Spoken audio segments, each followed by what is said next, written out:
Assalamu alaikum students of grade 8, welcome to online lecture. I hope everyone is doing well. Students, हम लोगों ने इससे previous lecture में chapter number 7 clever मिर्चू की reading explanation की थी। आज के लेक्चर में हम लोग इसका बुक वर्क कंप्लीट करेंगे, साथ हम क्वेश्चन आंसर्स करेंगे। तो आप लोग आ जाएं पेज नंबर 42 पे। क्वेश्चन ए आप लोग देखें, आप लोगों के पास क्वेश्चन ए में क्वेश्चन आंसर्स हैं। इसमें नंबर 1 जो क्वेश्चन है आपके पास वो है why were the woodcutter's children always hungry. लकड़हारे के बच्चे हर वक्त क्यों भूखे रहते थे। इसका आप लोग आंसर लिखेंगे the woodcutter was a poor man. लकड़हारा गरीब आदमी था। He did not get money to buy food for his children. उसके पास पैसे नहीं थे कि वो अपने बच्चों के लिए खाना खरीद सके। The children were growing so fast that they always felt hungry. बच्चे क्योंकि बहुत जल्दी बड़े हो रहे थे तो इसलिए वो हमेशा भूख महसूस करते थे या भूखे रहते थे। उसके बाद सेकंड क्वेश्चन आपके पास who gave the utmost anxiety to his parents. सबसे ज़्यादा वालदैन को किसने परेशान किया हुआ था। तो इसका आप लोग आंसर लिखेंगे the youngest son gave the utmost anxiety to his parents. जो उनका सबसे छोटा वाला बेटा था मिर्चू जिसका नाम था, उसने सबसे ज़्यादा अपने माँ बाप को परेशान किया हुआ था। क्वेश्चन नंबर 3 देखिए, why was the youngest son called Mirchu. सबसे छोटे बेटे को मिर्चू क्यों कहते थे। इसका आंसर आप लोग देखिए, when he was born he was only the size of a paper. जब वो पैदा हुआ था तो वो एक मिर्च के साइज़ का था, काली मिर्च के जितना था। And that's why he was named Mirchu, और इसीलिए उसका जो नाम था वो मिर्चू था। क्वेश्चन 4 देखें, what did the mother wish when she was so full of sorrow. जब माँ बहुत ज़्यादा परेशान थी, गमगीन थी, तो उसने क्या ख्वाहिश की थी। इसका आप आंसर देखें, when the mother was full of sorrow she wish that she had only 3 children instead of 7। उसने ख्वाहिश की थी कि उसके 7 के बजाय 3 बच्चे होते तो वो उनको ज़्यादा अच्छी तरीके से फीड करती। उसके बाद है 5th question, what did Mirchu fill his pocket with. मिर्चू ने अपनी पॉकेट को, अपनी जेब को किस चीज़ से भरा था। इसका आप लोग आंसर देखें, Mirchu filled his pocket with white stones. Mirchu ने सफ़ेद पत्थरों से अपनी जेब को भरा। उसके बाद है आप लोगों के पास question number 6, what did Mirchu's mother tell him in the morning. Mirchu की माँ ने सुबह में उनको क्या कहा।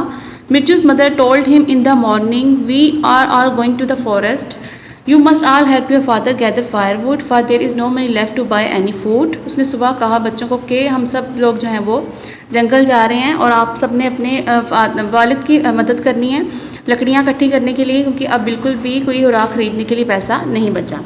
उसके बाद आप लोगों के पास question number 7, why did the boys forget their hunger. लड़के अपनी भूख क्यों भूल गए थे। इसका आप आंसर लिखेंगे, the boys were so excited that they completely forget about their hunger and went to the forest with their father. लड़के क्योंकि बहुत ज़्यादा एक्साइटेड थे तो इसलिए वो अपनी जो भूख थे वो बिल्कुल भूल गए थे, और वो जंगल में क्योंकि गए थे अपने बाप के साथ और काम कर रहे थे तो उनको जो है वक्ती तौर भूख का एहसास नहीं हो रहा था। उसके बाद देखिए, why did the boys begin to weep bitterly. लड़कों ने ज़ारों कतार क्यों रोना शुरू कर दिया। इसका आप लोग आंसर देखें, the boys begin to weep bitterly because their father did not appear for quite some time so they really get frightened. लड़कों ने इसलिए रोना शुरू कर दिया क्योंकि उनका बाप जब काफ़ी देर तक उनको नज़र ना आया तो वो बहुत ज़्यादा खौफज़दा हो गए। उसके बाद क्वेश्चन नंबर 9 देखिए, why did they have a feast in the woodcutter's cottage. लकड़हारे की झोंपड़ी में एक ज़ियाफ़त क्यों रखी गई। They had a feast in woodcutter's cottage because they received the payment of debt and their children came back home safe and sound. उस लकड़हारे की झोंपड़ी में ज़ियाफ़त इसलिए रखी गई, ज़ियाफ़त बोलते हैं दावत को, जो बड़ी सी दावत होती है उसे ज़ियाफ़त बोला जाता है, क्योंकि उन्हें वो पेमेंट मिल गई थी, वो रकम मिल गई थी जो कर्ज़ की सूरत में उन्होंने किसी को दी थी, और उनके बच्चे भी घर वापस आ गए थे बाहिफाजत, तो इस वजह से लकड़हारे के घर में ज़ियाफ़त का एहतमाम किया गया। इसके बाद आप लोग आ जाएँ पेज नंबर 43 पे। बी क्वेश्चन देखें। बी क्वेश्चन में है आपके पास filling the blanks with the words given below. आप लोगों को नीचे कुछ वर्ड्स दिए गए हैं ब्लॉक में, आप लोगों ने उसमें से वर्ड्स जो हैं वो पिक करने हैं और नीचे ब्लैंक्स में फिल करना है। ये सारी लाइंस आपकी जो है वो उस टेक्स्ट में से ली गई हैं जो आपके चैप्टर आप लोगों ने रीड किया था। बहुत इजी क्वेश्चन है। Children were dash so fast, बच्चे बहुत तेज़ी से बड़े हो रहे थे, तो इसमें आप लिखेंगे growing. The youngest child gave his parents utmost anxiety. सबसे छोटे बेटे ने अपने माँ बाप को सबसे ज़्यादा परेशान किया हुआ था या परेशानी का सबब था। A great famine spread across the land. ज़मीन पे एक बहुत बड़ा कहत फैल गया। The poor wife wept and was very sorrowful. बूढ़ी औरत जो थी वो रोना शुरू हो गई, बहुत ज़्यादा गमगीन थी। Unlike his brothers Mirchu was not asleep. अपने भाइयों के बरअक्स मिर्चू सोया हुआ नहीं था। He was in bed pretending to be asleep. 6 में प्रिटेंडिंग है, वो बेड पे सोया हुआ था, ये ज़ाहिर कर रहा था कि वो सो रहा है जबकि वो सो नहीं रहा था। प्रिटेंड मैंने आपको बताया था रीडिंग के दौरान भी कि आप मतलब ज़ाहिर करते हैं कि कोई काम आप कर रहे हैं लेकिन एक्चुअल में वो आप काम नहीं कर रहे होते। The boys were so excited that they completely forgot about their hunger. लड़के बहुत ज़्यादा एक्साइटेड थे इसलिए वो अपनी बुक जो थे वो भूल गए थे। The woodcutter nodded to his wife, woodcutter ने लकड़हारे ने अपनी बीवी को सर से इशारा किया। Mirchu's brother doubted what he said, Mirchu के भाइयों ने शक किया कि जो कुछ भी वो कह रहा था। Woodcutter's wife remembered her boys and began to sob, लकड़हारे की बीवी ने अपने लड़कों को याद करना शुरू किया और सारा कतार रोना शुरू कर दिया। इसके बाद आप लोग देखें क्वेश्चन है आप लोगों के पास C, read the following sentences and tick the correct answer. Children were always hungry, hungry means, hungry का क्या मतलब है, विदाउट फूड।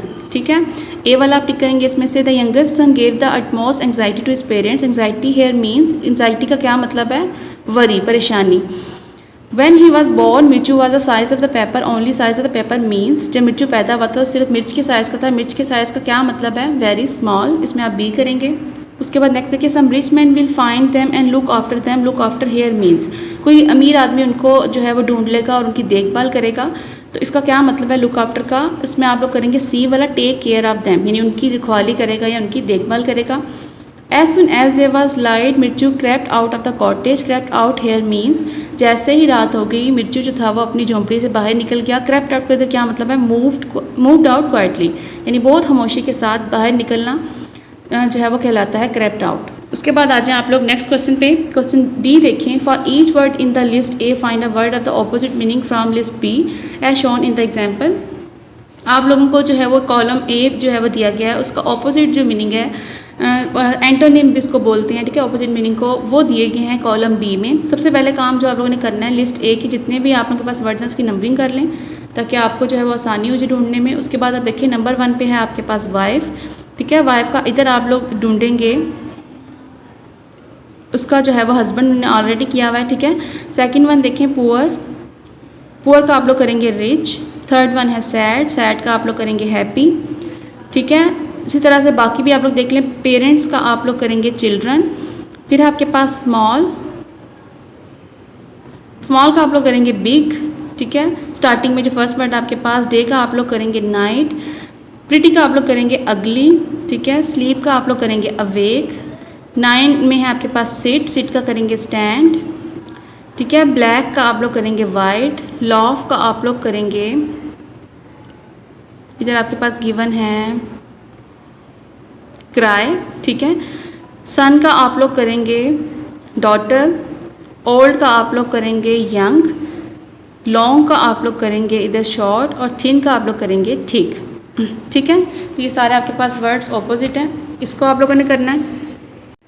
अब उसके बाद नेक्स्ट क्वेश्चन आप लोग देखें, पेज नंबर आपके पास है 45। इसमें आपके पास ई पार्ट है, write the character sketch of the Mirchu, focus on the following points in the mind map. अब इससे पहले जितने भी जो थे वो आप लोगों को पैराग्राफ्स मैंने खुद से लिखवाए थे। अब आप लोगों ने एक जो लास्ट चैप्टर रह गया इसका आप लोगों ने खुद से प्रैक्टिस करना है।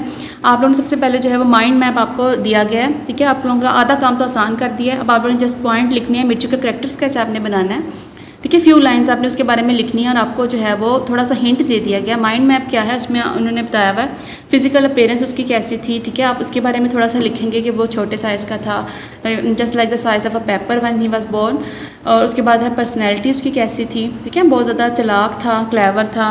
फिर चैलेंज और प्रॉब्लम जो उसने मतलब जो सुना अपने पेरेंट्स से, उसको किस तरह से उस चैलेंज को जो है वो कंप्लीट किया, ठीक है। उसका क्या उसने रोल प्ले किया, अकम्पलिशमेंट की उसने किस तरह से अपनी स्किलफुलनेस को शो किया और अपना काम जो है वो कंप्लीट किया, ठीक है। तो इन पॉइंट्स को ज़हन में रखते हुए आप लोग कुछ सेंटेंसेस बनाएंगे। शॉर्ट सेंटेंसेस बनाएं तो ज़्यादा बेहतर है। इसमें कोशिश कीजिएगा कि मिस्टेक कम से कम हो, ठीक है। तो आप लोग जो हैं वो जितने पॉइंट्स लिखे हुए हैं 1 to 5 हैं, 5 to 6 लाइन्स भी इनफ होंगी, ठीक है। उसके बाद क्वेश्चन एफ देखें, identify the following elements of the story clever Mirchu. Question F है आपके पास, identify the following elements of the story clever Mirchu. अब आप लोगों को नीचे जो है वो कुछ एलिमेंट्स दिए गए हैं, जैसे नंबर 1 पे सेटिंग है। सेटिंग में आपको बताया गया कि setting includes the time and location. जब हमने पूरी स्टोरी को रीड किया था तो उसमें कहाँ कहाँ टाइम जो है वो टाइम मेंशन था और कहाँ लोकेशन जो है वो मेंशन की गई थी। तो अब हम लोग देखते हैं, आपने स्टोरी पढ़ी थी तो आपको याद आ जाएगा जब मैं आपको ये बोलूँगी। नंबर 1 मंथ्स, ठीक है। मॉर्निंग, ये वर्ड्स आपने पढ़े थे टाइम के हवाले से, ठीक है। लोकेशन के हवाले से आप लोगों ने एम्प्टी हर्थ का वर्ड पढ़ा था। कि वो खाली चूल्हे पे जब बैठे हुए थे, दोनों पेरेंट्स डिस्कशन कर रहे थे।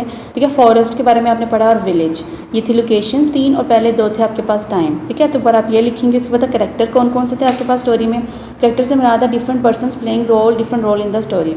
स्टोरी में जो भी लोग डिफरेंट रोल प्ले कर रहे थे, उसमें आपके पास एक वुड कटर था। ठीक है, उसकी मदर थी, मिर्चू था, उसका ब्रदर था और रिच मैन का जिक्र उन्होंने किया था। ठीक है, तो ये कैरेक्टर्स थे। उसके बाद प्लॉट क्या क्या थे, कौन कौन से सीन थे उसमें। मेन जो सीन थे उनमें नंबर 1 था व्हेन दे फाउंड स्प्लेंडेड मील, जब उन्हें जो है वो एक ज़ियाफ़त उन्होंने रखी थी अपने घर में। उसके बाद आप कोमल का क्या लिखेंगे, when sons return to home, जब उसके बेटे घर वापस आ गए थे। ठीक है, 2 मेन इवेंट्स जो हैं वो ये हुए थे। Plot means different events in the story, story के जो मेन इवेंट्स हैं। ठीक है, एक दो आप मज़ीद उससे भी लिख सकते हैं अगर आपके माइंड में है, जैसे वो जो स्टोन्स इकट्ठे करने गया था। ठीक है, वो भी एक इवेंट था, लेकिन आप 2 लिख दें ये भी इनफ है। उसके बाद थीम, यानी जो स्टोरी थी उसका मेन आइडिया क्या था। Theme is the central idea of the story. अब जो बेसिकली ये अफसाना आपने पढ़ा है, इसका जो मेन था थीम वो क्या था, डोंट लूज़ होप। बेसिकली बताना क्या चाह रहे थे कि उनकी जो पेरेंट्स थे वो बहुत जल्दी डिसहार्ट हो गए थे और उन्होंने बजाय अल्लाह पे तवक्कुल करते कि अल्लाह ताला उनको रिस्क देने वाला है, उन्होंने क्या किया कि अपने बच्चों को जंगल में छोड़ दिया और ना उम्मीद हो गई। लेकिन जब वो वापस आए तो उनके पास जो है वो काफ़ी सारे जो है वो पैसों के सिल्वर कॉइन्स थे। तो इस तरह से उन्होंने इधर बताया कि आप लोग मतलब किसी भी जैसा भी मुश्किल हालात हों, अल्लाह ताला से जो है वो आप उम्मीद अच्छी रखें, पूरा उम्मीद रहें। ठीक है, तो आप उसमें लिखेंगे डोंट लूज़ होप। उसके बाद नेक्स्ट आप लोग देखिए, read the story and complete the given timeline of the story. ये क्वेश्चन आप लोग रफ पे करें प्रैक्टिस के लिए। ठीक है, आपने बिगनिंग, मिडल और एंड में जो है वो आपने पूरी स्टोरी रीड किया, उसको आप जिस तरह समरी की फॉर्म में लिखते हैं उस तरह से आप लिखें। इस तरह आपकी जो है वो प्रैक्टिस हो जाएगी नीट कॉपीज़ पे। इसको नहीं आप लोगों ने करना। उसके बाद आप लोगों के पास question H, work in pairs and prepare a dialogue in which 2 friends are discussing about a cartoon movie and share it with the whole class. अब आप लोगों ने जो है वो एक डायलॉग लिखना है। इससे पहले डायलॉग वगैरह आप लोगों ने जो है वो मैंने इससे प्रीवियस लेक्चर्स में एक पूरा कंप्लीट टॉपिक किया था, जिसमें आप लोगों ने देखा था कि डायलॉग किस तरह से जो है वो बनाए जाती हैं। ठीक है, उसके बारे में आप लोगों ने सीख लिया। अब आप लोग छोटा सा डायलॉग चाहे लिखें, 1 पेज का हो जाए। ठीक है, इसमें 2 फ्रेंड्स होंगे और फ्रेंड्स के नेम डिफरेंट जो भी चूज़ कर सकते हैं। ठीक है, अब वो डिस्कशन क्या करें, किसी कार्टून मूवी के बारे में वो है अपने जो है वो आइडियाज़ शेयर कर रहे हैं। तो आपने वो जो है वो इससे भी आप लोग कोशिश करें रफ कॉपीज़ पे कर लें। ठीक है, प्रैक्टिस के लिए, लेकिन आप लोगों ने करना ये मस्ट है। ठीक है, चेक किया जाएगा जब आप लोग क्लास में आएंगे, लेकिन आपने जी और एच जो क्वेश्चन है वो आपने नीट कॉपीज़ पे नोट डाउन नहीं करना। उसके बाद आप लोग देखें क्वेश्चन आई। डायलॉग के बाद आप लोग देखें जो आई पार्ट है क्वेश्चन, ये आप लोग छोड़ दें। ठीक है, ये आप लोगों ने नहीं करना। अब आप लोगों ने इस पूरे चैप्टर को बहुत अच्छी तरह से लर्न करना है। ठीक है, और आप लोगों को जो क्वेश्चन आंसर वाला पार्ट है उसे आप लोगों ने नीट कॉपीज़ पे नोट डाउन करना है। अल्लाह हाफिज़।